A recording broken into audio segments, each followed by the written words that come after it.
సామాజిక న్యాయముపై సాగిపోదము.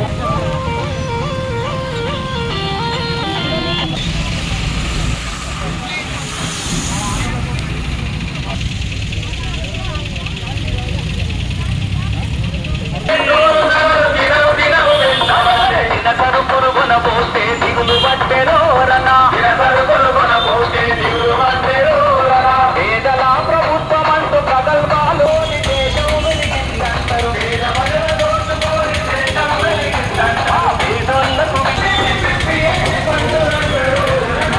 చేతిలో ఆగేమై అంటున్నారు. వర్ధిల్లాలే భారత కమ్యూనిస్టు పార్టీ, సిపిఐ ఆధ్వర్యంలో ఆగస్టు 6 నుండి 14 వరకు జరిగే పాదయాత్రలు, ప్రచార జాతాలను కాపాడాలి. కార్మిక కర్షక హక్కులను కాపాడాలి. ఉపాధి, విద్య, వైద్యం. కేంద్ర ప్రభుత్వ విధానాలు నశించాలి. కేంద్ర ప్రభుత్వ విధానాలు నశించాలి. కేంద్ర ప్రభుత్వ విధానాలు నశించాలి. కేంద్ర ప్రభుత్వ విధానాలు నశించాలి.